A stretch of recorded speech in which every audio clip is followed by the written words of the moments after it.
ओम शांति। आप सभी को अपने समक्ष देखकर सबसे पहले तो आप सभी के प्रति कृतज्ञता का, आभार का, शुक्राने की भावनाएं स्वतः ही मन में जागृत हो रही हैं। क्योंकि देखो कितने दूर दूर से सभी लोग आए हैं। सभी के पास अपने कारोबार होते हैं, रिस्पॉन्सिबिलिटीज़ हैं, परिवार है, परंतु फिर भी अपने लिए और अपनों के लिए ये जीवन अच्छा बने, तनाव से मुक्त बने, खुशहाल बने, उस तमन्ना को लेकर आप सभी हमारे समक्ष आए हैं। तो तहे दिल से मैं आप सभी का शुक्रिया अदा करती हूँ, क्योंकि आज का टॉपिक भी इसी पर है। क्योंकि इस दुनिया के अंदर इंसान की तमन्नाएं, इच्छाएं, आशाएं तो कभी पूरी होती नहीं हैं, और इसीलिए इंसान की जीवन से कंप्लेंट्स सदा बरकरार रहते हैं। कभी ख्याल ही नहीं आता कि जिंदगी ने हमें जो कुछ दिया है उसका उसे कभी धन्यवाद, थैंक यू कर दें। मुझे याद है कुछ दिन पहले मैं किसी स्थान पर जा रही थी, ट्रेन में थी।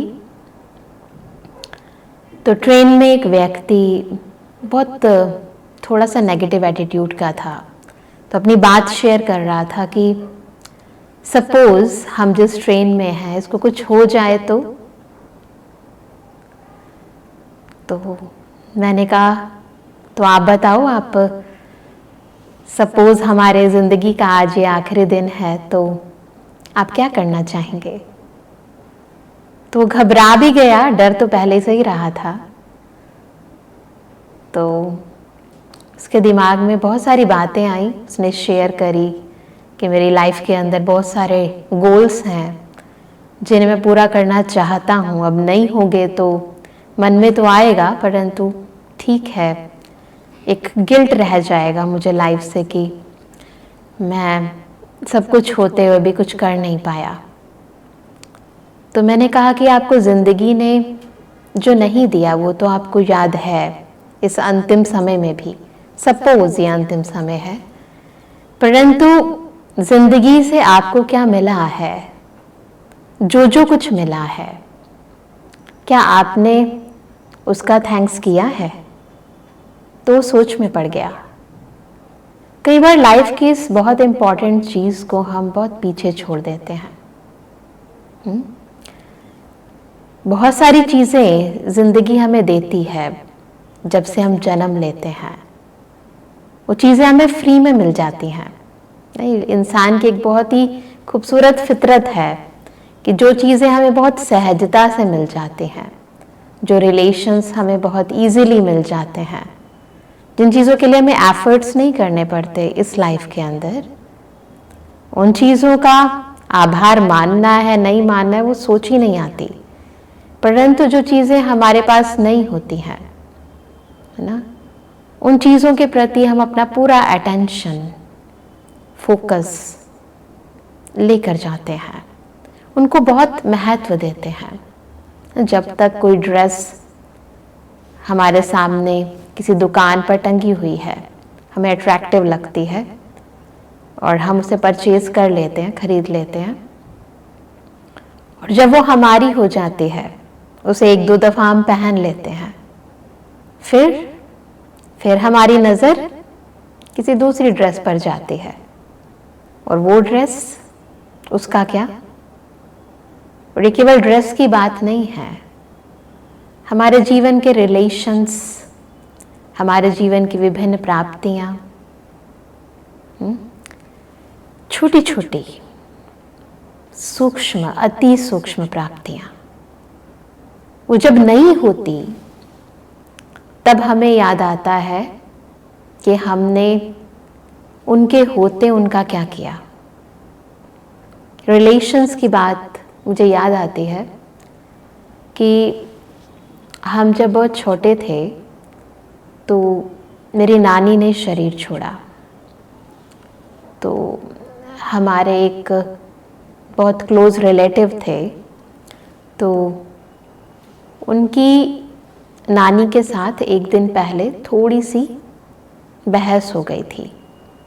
मैं बहुत छोटी थी उस समय, तो ऐसा तो किसी ने सोचा नहीं था कि नेक्स्ट डे ऐसा भी हो सकता है कि वो ना रहे। तो जब वो शरीर छोड़ा उन्होंने, क्योंकि वो रात को सोते सोते ही उन्होंने शरीर छोड़ दिया था, तो ऐसा कुछ पता नहीं चला किसी को। लेकिन उस व्यक्ति को जिनके साथ उनकी अनबन हुई थी, उनको बहुत लंबे समय तक, शायद आज तक भी, वो अंदर से गिल्ट खाता रहा कि मैं आखिरी समय में उनका, जो उन्होंने मुझे दिया था लाइफ में, उनका धन्यवाद तो नहीं किया, परंतु उनके साथ मैंने बहस कर ली और झगड़ा कर लिया। ऐसा होता है लाइफ के अंदर कि जब कोई रिलेशन हमारे साथ होता है, हम उसकी कोई भी वैल्यू नहीं करते हैं, परंतु जब वो साथ छोड़ जाता है तब हमें याद आती है उनकी वो बातें, उनके वो कर्म, वो जो उन्होंने हमें ज़िंदगी में दिया है। परंतु तब तक हम कुछ कर नहीं पाते हैं, काफ़ी देर हो जाती है। तो जब तक जीवन है, एक बारी थोड़ा होल्ड ऑन करें, थोड़ा देखें क्या क्या मिला है। शिकायतों की टोकरी अलग है, क्या क्या नहीं मिला है ना, क्योंकि उसका तो कोई अंत ही नहीं है, क्या क्या नहीं मिला है।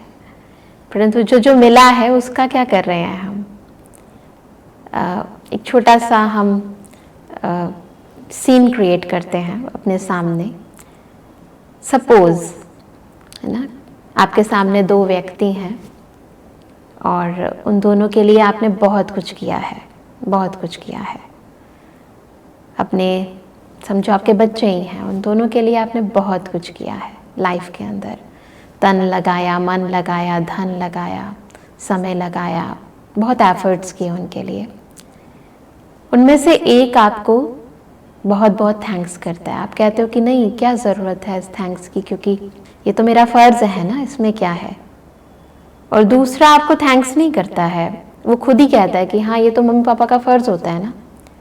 अब आप बताइए, आपको दोनों में से भले आपका ही फ़र्ज़ था, कौन प्यारा लगेगा। ऑटोमेटिक है ना। अब इसके अंदर कोई ये तो नहीं है कि आपके साथ दोनों अनइक्वल हैं, परंतु फिर भी एक भावना है, कृतज्ञता की भावना। वो उस आत्मा के मन में जो आपके प्रति है, जो आभार व्यक्त कर रहा है, आपको वो जो सूक्ष्म वाइब्रेशन है, वो जो पॉजिटिव वाइब्रेशन है, वो आपके दिल को ज़रूर छुएगा। और कहीं ना कहीं आपका मन करेगा कि इसको और दूं, इसके प्रति कुछ और करना चाहिए, कुछ स्पेशल करना चाहिए। कहीं ना कहीं, चाहो ना चाहो, वो मन की भावनाएं पॉजिटिविटी की उसके प्रति कुछ ज़्यादा ज़रूर निकलेंगी। निकलेंगे कि नहीं निकलेंगी? निकलेंगी ना। ऑटोमेटिक होता है। ऑफिस के अंदर आप सभी के लिए सब कुछ कर रहे हो, परंतु कोई आपको थैंक्स करके जाता है, स्पेशल थैंक्स करके जाता है, कोई कुछ भी नहीं कहता है, थोड़ा तो अंतर आएगा कि नहीं आएगा? आएगा कि नहीं आएगा? हमारे मुख से निकला गया आभार, थैंक्स ना, जैसे कोई इंसान किसी को थैंक्स ना करके उसकी और ही बुराइयां करे कि आपने ये नहीं किया, वो नहीं किया, तो फिर वो नेगेटिविटी भी इफेक्ट करती है ना।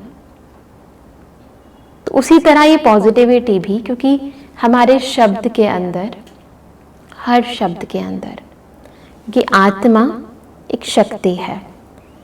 मैं आत्मा जो सोचती हूँ, अच्छा या बुरा, मन का हर संकल्प वाइब्रेशन क्रिएट कर रहा है। और आत्मा जब मुख से बोलती है, इसी शक्ति को हम वाणी के द्वारा व्यक्त करते हैं, तो भी ये आत्मा की ऊर्जा चारों तरफ वातावरण में फैलती है।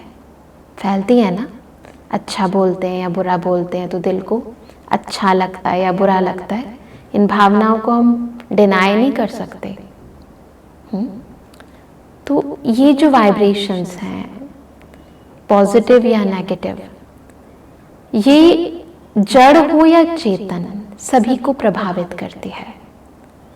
और सकारात्मक ऊर्जा जब भी किसी को मिलती है, उसकी ओर से भी एक्शन का इक्वल एंड अपोजिट रिएक्शन उसकी ओर से भी आपको मिलता है, ऑटोमेटिक, ये डिफॉल्ट है। और ये बहुत सिंपल तरीका है, कोई कॉम्प्लिकेटेड नहीं है, बहुत ही सिंपल है, परंतु हम इसको यूज नहीं करते अपनी लाइफ में। चलती जा रही है जिंदगी और चलाते जा रहे हैं हम अभी, है ना, बहुत सारी चीजें हमें भगवान ने दी हैं, बहुत सारी प्राप्तियां हमें इस जीवन में हुई हैं। आज इस सेशन के अंदर हम न केवल ये समझेंगे कि आभार व्यक्त करने से क्या क्या फायदे होते हैं, वो तो बहुत होते हैं, मन को तो होते हैं, तन को भी होते हैं, संबंध में भी होते हैं, है ना, हर चीज में। जिंदगी के अंदर आपको जो पॉजिटिव और नेगेटिव प्राप्तियां होती हैं या अप्राप्तियां होती हैं, उसका भी कारण कहीं ना कहीं बन जाता है। तो प्राप्तियों का बहुत विस्तार है, परंतु इम्पॉर्टेंट क्या है, करना। जानते तो हम बहुत कुछ है, परंतु करते कितना है वो बहुत इम्पॉर्टेंट है। तो आज हम ये करके देखते हैं, क्योंकि सबसे पहले तो इस समय, इस वक्त हम एक एक चीज जो हमें परमात्मा ने दी, सबसे पहले उस परमात्मा का शुक्रिया, है ना। पेरेंट्स, बच्चा जब पैदा होता है तो उस भगवान का शुक्रिया करते हैं ना, परंतु उसके बाद तो भूल ही जाते हैं उसे जिसने उस बच्चे को दिया। तो आज हम इस जन्म के लिए उस परमात्मा का शुक्रिया अदा करेंगे सबसे पहले। और उसके बाद जब हम इस दुनिया में आए, आत्मा इस देह में प्रविष्ट हुई, है ना, परंतु प्रविष्ट होने से पहले भी तो जिन लोगों ने, जब बच्चा जो है वो वूम में था, माँ के गर्भ में था, तो भी तो बहुत सारी चीजें हमें प्राप्त हुई ना इस प्रकृति से, है ना। भोजन प्राप्त हुआ, वो लोग जिन्होंने हमारे लिए बहुत सारी मन्नतें मांगी, बहुत लोग हमारी लाइफ के साथ जुड़े हैं डायरेक्टली इनडायरेक्टली, जिनका अभी तक हमने बिल्कुल शुक्रिया माना ही नहीं है। चलो आज हम एक एक करके उन सब का थैंक्स करते हैं और उसका इफेक्ट अभी अभी देखेंगे क्या होता है ना। बातें तो बहुत हैं, बता भी दूंगी, लिस्ट बन जाएगी, परंतु प्रैक्टिकली एक बार अनुभव हुआ ना, तो आप जिंदगी के अंदर हर पल शुक्रिया करने से छूटोगे नहीं। मन बार बार हर चीज का शुक्राना करता ही रहेगा, आभार करता ही रहेगा, है ना। कितनी सुंदर जिंदगी भगवान ने हमें दी है। चलिए, तो मन को एकदम रिलैक्स करें, ध्यान से सुने,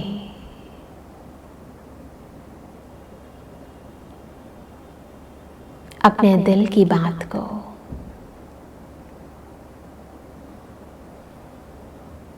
आज मैं दिल से हर एक व्यक्ति, हर एक मनुष्य आत्मा जो मेरे साथ प्रत्यक्ष या परोक्ष रूप से जुड़ी है, उसका शुक्रिया अदा करना चाहती हूँ। सबसे पहले, हे परमपिता परमात्मा, महसूस करें ये बोलते ही मेरे अंदर की भावनाएं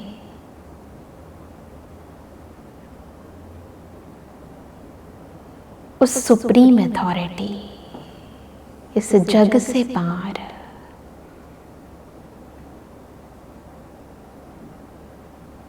उस ईश्वर से जुड़ गई।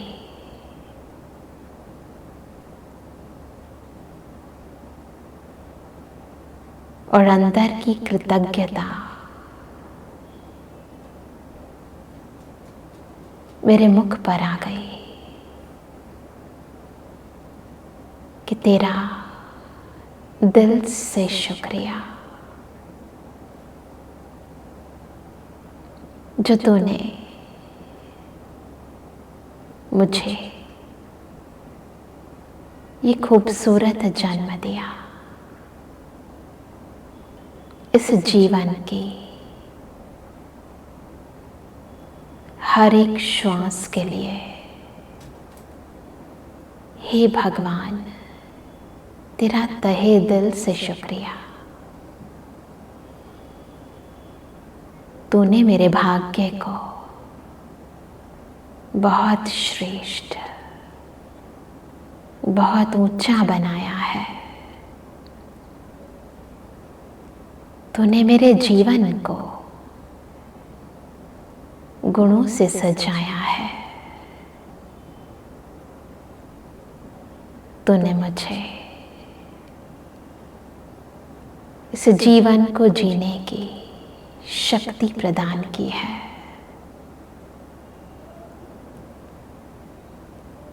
तूने मुझे इतना अच्छा मन दिया है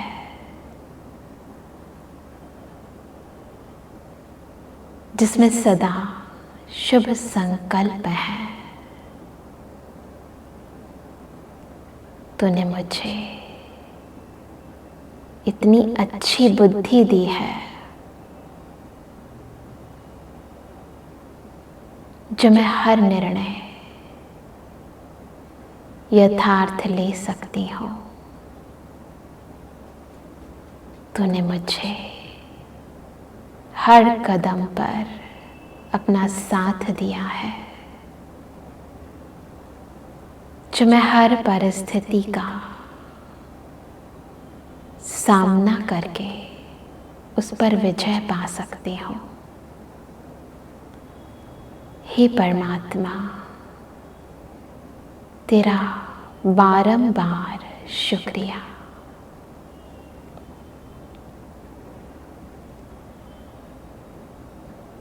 ओम शांति। तो केवल मुख से शुक्रिया नहीं करना, क्योंकि मुख की बात तो केवल कानों तक सीमित रहती है, परंतु दिल की बात दिल तक पहुंचती है।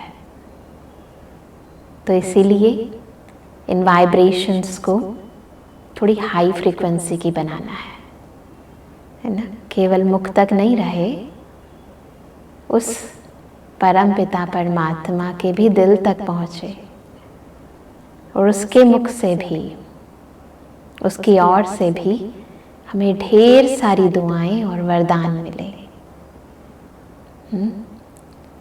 तो वरदाता का वरदान जिसको मिल जाएगा, उसके लिए तो जीवन की हर मुश्किल वैसे ही आसान हो जाएगी। तो एक शुक्राना मेरे जीवन को खुशियों से भरने के लिए काफी है। काफी है, हमें तो बहुत कुछ चाहिए। तो केवल उस रब का नहीं, परंतु इस सृष्टि के अंदर हमें हर वो चीज़ जो मिली है आने के बाद, उन हर एक चीज़ का, हर एक व्यक्ति का हमें शुक्रिया करना बहुत ज़रूरी है। कई बार ऐसा लगता है ना, लाइफ के अंदर बिना किसी कारण से ऑब्स्टेकल्स आ रहे हैं, हम करना चाह रहे हैं, स्थितियाँ परिस्थितियाँ सब कुछ फेवरेबल हैं, परंतु फिर भी काम हो नहीं रहा, बन नहीं रहा। तो कोई ना कोई नेगेटिव ऊर्जा होती है किसी न किसी तरफ से जो अवरोध पैदा कर रही होती है। परंतु अब उसको सर्च करेंगे तो बहुत टाइम लग जाएगा, है ना, पता नहीं कहाँ से आ रही है, कौन गलत संकल्प उत्पन्न कर रहा है, और पता चल भी जाए तो फिर आप क्या कर सकते हैं। भावनाएं मुख से बात करने से तो नहीं बदलती ना, परंतु हाँ ना, नेगेटिव है तो नेगेटिव को कम करने के लिए क्या करना है, पॉजिटिविटी जनरेट करनी है। तो अपने पास पॉजिटिविटी का स्टॉक इतना भरपूर रहे कि अगर कहीं से कुछ नेगेटिविटी आ भी रही है, कोई नेगेटिव एनर्जी आ भी रही है, तो उसका प्रभाव ना पड़े, इफेक्ट ना पड़े। तो वो जो सकारात्मक ऊर्जा आपके अंदर आएगी वो कैसे आएगी, तो ग्रैटिट्यूड, इसका एटीट्यूड आपको जीवन की हर मुश्किल को आसान बनाने में सदा मदद करता है ना। इनफैक्ट कईयों की तो जिंदगी ही बदल देता है। हम छोटे थे तो एक छोटी सी स्टोरी हमारी दादी जी सुनाती थी, आपने भी सुनी होगी, थोड़ा सा रिपीट कर देते हैं। एक बार एक चिड़िया थी, तो उस चिड़िया की बहुत बुरी हालत थी। उसके पंख भी बहुत पुराने हो गए थे, चल भी नहीं पाती थी, शरीर भी बहुत खराब हो गया था, बहुत समय से उसने कुछ खाया नहीं था। जिस स्थान पर वो रहती थी वहाँ पर दूर दूर तक कोई पेड़ पौधा ढंग का नहीं था जहाँ पर वो ढंग से घोंसला बना सके। तो बहुत ही बुरी हालत थी और जीवन के अंदर बड़ी मुश्किल से वो गुजारा कर रही थी, और लगता था कि आज नहीं तो कल तो शायद वो मर ही जाएगी। बहुत बुरा हाल था उसका, देखने में भी बहुत खराब थी, उड़ भी नहीं पाती थी ढंग से। तो एक बार सन्यासी उस स्थान से होकर गुजरा और उसने चिड़िया की बहुत बुरी हालत देखी। चिड़िया ने उस जो सन्यासी था उसके पास जाकर उससे बात करी और कहा कि मुझे ये बताओ कि मेरी ये जो दुर्दशा है ये कब तक खत्म होगी, क्योंकि मैं बहुत समय से ऐसी हालत में जी रही हूँ और ये जीना भी बहुत खराब लगता है।